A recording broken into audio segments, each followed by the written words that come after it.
Assalamualaikum warahmatullahi wabarakatuh. Dan inilah rahasia Fir'aun membangun piramida Mesir menurut Al-Quran. Mesir merupakan salah satu negara yang mempunyai satu dari 7 keajaiban dunia. Lewat piramidanya, negara dengan ibu kota Kairo ini berhasil menarik ribuan orang untuk melihat bagaimana menakjubkannya bangunan yang berbentuk 5/4 itu. Piramida Mesir dikenal sebagai tempat makam raja-raja. Kabarnya, raja-raja dan bangsawan Mesir ketika meninggal langsung diawetkan dan disimpan bersama harta kekayaannya. Sejak lama, para ilmuwan bingung bagaimana cara sebuah piramida dibangun. Hal ini karena teknologi untuk mengangkat batu-batu besar yang bisa mencapai ribuan kilogram ke puncak-puncak bangunan piramida tersebut belum ditemukan di zamannya. Seperti piramida Agung Giza yang dibangun pada dinasti keempat oleh Fir'aun, menjadi salah satu bangunan terbesar yang dibuat oleh manusia. Tak hanya itu, hebatnya lagi, konstruksi piramida menggunakan lebih dari 2 juta balok batu yang masing-masing beratnya lebih dari 2 ton. Lantas bagaimana caranya orang Mesir kuno bisa mengangkut balok batu yang sangat berat itu? Apa rahasia di balik pembangunan piramida tersebut? Apa tujuan Fir'aun membangun piramida tersebut? Dan siapakah arsitek dengan otak cerdas itu mampu merancang dan membangun bangunan setinggi itu, yang orang modern saja belum tentu sanggup membuatnya? Teka-teki bagaimana piramida dibangun oleh Fir'aun memang menjadi banyak pertanyaan oleh para ilmuwan. Banyak ilmuwan yang bingung bagaimana batu besar dan berat tersebut bisa berbentuk tanpa alat teknologi yang canggih. Lebih dari itu, sebenarnya apa tujuan Fir'aun membuat piramida yang begitu megah? Dalam berita ilmiah yang diterbitkan pada Journal of American Ceramic Society, para ilmuwan mengkonfirmasi bahwa Fir'aun untuk membangun berbagai monumen yang tinggi termasuk piramida menggunakan tanah liat ataupun tanah seluri yang dipanaskan hingga membentuk batu keras yang sulit dibedakan dengan batu aslinya. Menurut para ilmuwan, tidak mungkin mengangkat batu yang beratnya ribuan kilogram tersebut. Oleh karenanya, Fir'aun menggunakan batu alam untuk membangun dasar, lalu menggunakan batu lumpur yang dibakar. Kemudian disusun membentuk piramida. Model pembakaran batu lumpur tersebut dicampur dengan lumpur kapur di tungku perapian yang dipanaskan dengan uap air garam. Setelah itu, uap air ini ikut membentuk campuran tanah liat. Lalu tahapan selanjutnya dengan membuat cetakan di atas kayu dan dituangkan dalam tempat yang disediakan di dinding piramida. Para ilmuwan mengatakan bahwa Fir'aun mahir dalam ilmu kimia serta dalam mengelola tanah liat hingga menjadi batu. Teknik ini menjadi hal yang sangat rahasia jika dilihat dari kodifikasi nomor di batu yang mereka tinggalkan. Selain itu, Profesor Joseph Davidovich meneliti langsung batu piramida yang diambil dari piramida Giza. Ia menemukan sebuah jejak reaksi cepat yang menafsirkan batu itu terbuat dari lumpur. Sebelumnya, pakar geologi dahulu belum memiliki kemampuan membedakan antara batu alam dan batu buatan. Tetapi dengan peralatan canggih sekarang ini, sang profesor akhirnya bisa membedakan. Ia pun juga memuji pembuatan batu lumpur dengan model yang sama dalam tempo 10 hari. Hasilnya, ia dapat menafsirkan secara akurat bahwa pembangunan piramida itu memang dibuat menggunakan model pembuatan batu-batu dengan tanah liat ataupun lumpur yang dibakar api.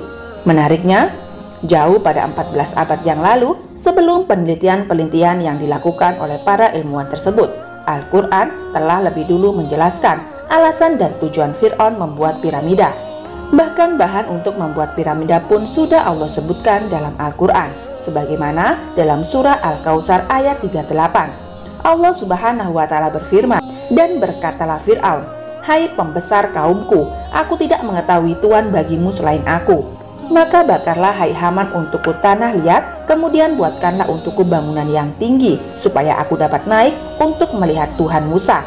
Dan sesungguhnya aku benar-benar yakin bahwa dia termasuk orang-orang pendusta." Al-Quran Surat Al-Kautsar ayat 38.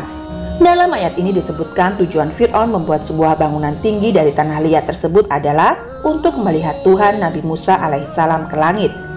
Ia ingin membuktikan benarkah di atas sana ada Tuhannya Nabi Musa atau tidak. Hal menarik yang disebutkan Al-Quran adalah sepenggal ayat yang mengatakan, "Maka bakarlah hai Haman untukku tanah liat, kemudian buatkanlah untukku bangunan yang tinggi." Dalam ayat ini disebutkan secara lugas bahwa asal pembuatan bangunan yang saat ini dikenal dengan piramida disebutkan Al-Quran terbuat dari tanah liat yang dibakar. Inilah satu lagi keajaiban Al-Quran yang terkuak oleh Syain abad modern. Bagaimana mungkin Al-Quran yang diturunkan 14 abad dahulu bisa menyebutkan secara eksplisit pembuatan piramida? Rasulullah SAW pun tak pernah ke Mesir atau menyaksikan piramida secara langsung. Bahkan beliau pun tak pernah tahu bahwa di Mesir ada bangunan besar bernama piramida selain apa yang diwahyukan kepadanya. Ini membuktikan bahwa Al-Quran adalah wahyu Allah Subhanahu wa Ta'ala yang diturunkan kepada Rasul bernama Muhammad SAW. Maha benar Allah atas segala firman-Nya. Lalu siapakah arsitek dengan otak jenius yang mampu merancang dan membangun bangunan setinggi itu? Berani, dan yang orang modern saja belum tentu mampu membuatnya. Allah Subhanahu wa Ta'ala sebutkan bahwa pembuat bangunan-bangunan tinggi itu bernama Haman, dan tujuan pembuatan bangunan-bangunan itu adalah supaya Fir'aun dapat naik dan melihat Tuhannya Musa dari atas bangunan itu. Namun siapakah Haman? Awalnya kaum Kristen menghina Al-Quran, tidak tahu sejarah karena Haman dalam kata Bible disebutkan adalah pembantu raja di masa Babilonia. Sedangkan menurut Al-Quran, Haman adalah pembantu Fir'aun yang hidup di zaman Nabi Musa alaihissalam. Profesor Maurice Bucaille, seorang ahli bedah asal Perancis sekaligus sejarawan hebat, mengatakan, awalnya nama Haman tidak dijumpai dalam sejarah Fir'aun dan dilupakan karena bahasa hieroglifnya telah dilupakan. Ketika saya mencari nama Haman dalam kamus bahasa hieroglif, dan saya dapati bahwa ia adalah orang yang hidup di istana Fir'aun sebagai kepala staf ahli pahat batu dan orang yang bertanggung jawab atas bangunan-bangunan besar milik Fir'aun masa itu.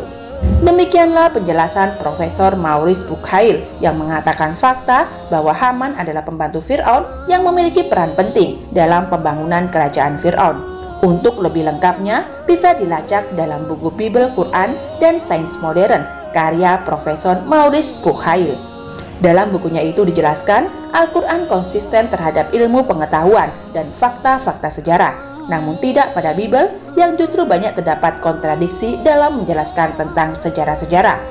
Di dalam Al-Quran, nama Haman disebutkan 6 kali dan selalu berhubungan dengan Fir'aun. Ibnu Katsir dalam Qisasul Anbiya menjelaskan bahwa Haman adalah salah satu orang yang paling berpengaruh dalam kerajaan Fir'aun. Ia adalah orang yang paling bertanggung jawab atas bangunan milik Fir'aun. Ia juga penasihat utama Fir'aun dan juga orang yang sangat dipercaya Fir'aun dalam segala urusannya. Karena memiliki orang-orang hebat dan cerdas di sekelilingnya, Fir'aun menjadi sombong dan lupa diri. Ia mengangkat dirinya sebagai Tuhan. Bukti ketuhanannya adalah bangunan-bangunan hebat yang ia buat, tanah Mesir yang subur, dan pasukan yang tak terkalahkan. Berkali-kali Allah Subhanahu wa Ta'ala kirimkan siksaan kepada Fir'aun dan tentaranya agar segera ia sadar bahwa dia bukanlah Tuhan. Allah kirimkan belalang, kutu, kodok, hingga darah. Ia menjadikan sungai Nil berwarna merah. Namun peringatan itu tidak pernah dia gubris. Justru ia menyalahkan Musa dan orang-orang Bani Israel. Ia mengikuti Musa dan menuduh mereka bahwa merekalah orang-orang yang membawa sial di negeri yang ia kuasai. Ketika peristiwa berubahnya tongkat Nabi Musa alaihissalam menjadi ular di hadapan para penyihir dan memakan ular-ular palsu milik para penyihir Fir'aun, terbesit keraguan di dalam hati Fir'aun dan ia mulai mengakui bahwa dirinya bukanlah Tuhan. Namun Haman kembali meyakinkan bahwa Fir'aun adalah Tuhan dan tidak ada Tuhan selain Fir'aun. Musa hanya pembohong karena pada kenyataannya memang tidak ada siapapun di langit sana.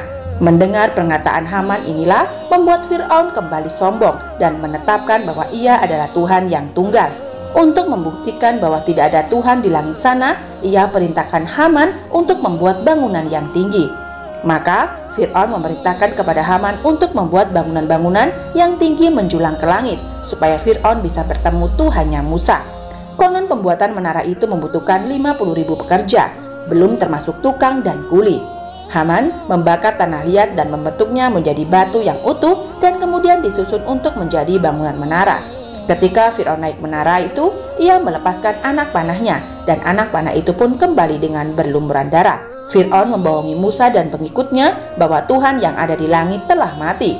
Padahal sebenarnya Fir'aun hanya mencelupkan anak panahnya ke dalam darah sebelum ia melepaskannya. Atas bisikan Haman pula lah Fir'aun berusaha membunuh dan menangkap Nabi Musa alaihissalam. Fir'aun berjanji jika Musa dan semua pengikutnya tertangkap, ia akan menyiksa mereka semuanya sampai mereka mau mengakui Fir'aun sebagai Tuhan. Bani Israel yang saat itu tengah merasa kesulitan atas siksaan dan ancaman Fir'aun, mereka memprotes Nabi Musa alaihissalam atas keadaan mereka. Namun, kesabaran Nabi Musa alaihissalam seluas lautan. Dengan sabar beliau memberi harapan kepada Bani Israel, sekaligus menyuruh mereka semuanya untuk lari meninggalkan Mesir, untuk menjadi tempat yang aman dari Fir'aun. Fir'aun sendiri bersama Haman telah bergerak mengejar Nabi Musa alaihissalam beserta para pengikutnya. Sebelum mereka berhasil lolos dari daerah kekuasaannya, Fir'aun membawa kereta kuda dan tentara terbaiknya. Ia didampingi Haman, yaitu orang yang paling ia percaya. Sesampainya Fir'aun di tepi Laut Merah, Nabi Musa memukulkan tongkatnya ke atas air laut. Seketika laut itu terbelah dan terbukalah jalan untuk mereka menyeberang. Ketika Fir'aun dan bala tentaranya melihat laut terbelah seperti itu, Haman kembali meyakinkan Fir'aun bahwa laut itu tunduk atas perintah Fir'aun. Maka Fir'aun pun memerintahkan pasukannya untuk mengejar Nabi Musa alaihissalam dan para pengikutnya. Ketika Bani Israel telah sampai di ujung laut seluruhnya, Nabi Musa kembali memukulkan tongkatnya. Maka laut yang terbelah itu kembali menyatu. Dengan izin Allah, Fir'aun dan bala tentaranya ditenggelamkan di Laut Merah. Di saat terakhir seperti itulah, Fir'aun berkata, "Aku beriman kepada Tuhan Musa dan Tuhannya Harun." Hal ini Allah Subhanahu wa Ta'ala abadikan Al-Quran dalam surah Yunus ayat 90. Allah Subhanahu wa Ta'ala berfirman, "Dan kami selamatkan Bani Israel melintasi laut. Kemudian Fir'aun dan bala tentaranya mengikuti mereka untuk menzalimi dan menindas mereka. Sehingga ketika Fir'aun itu hampir tenggelam, dia berkata, 'Saya percaya bahwa tidak ada Tuhan melainkan Tuhan yang dipercaya oleh Bani Israel, dan saya termasuk orang-orang yang berserah diri kepada Allah.'" Al-Quran surah Yunus ayat 90. Maka Allah Subhanahu wa Ta'ala tenggelamkan Haman beserta Fir'aun di Laut Merah, dan kelak mereka akan dikumpulkan di neraka sebagai musuh yang selalu bertikai. Agar manusia mengambil pelajaran dari kisah Fir'aun dan Haman ini, maka Allah Subhanahu wa Ta'ala selamatkan jasad Fir'aun dan Allah jadikan ia sebagai tanda kebesaran Allah. Nah, karena pada hari ini kami selamatkan badanmu supaya kamu dapat menjadi pelajaran bagi orang-orang yang hidup sesudahmu, dan sesungguhnya kebanyakan dari manusia lengah dari tanda-tanda kekuasaan kami. Al-Quran Surat Yunus ayat 92. Sahabat beriman, demikianlah video singkat ini. Mudah-mudahan ada manfaat bagi kita dan juga menambah pengetahuan keilmuan kita. Sekali lagi, mudah-mudahan video ini bermanfaat. Wallahu a'lam bishawab. Wassalamualaikum warahmatullahi wabarakatuh.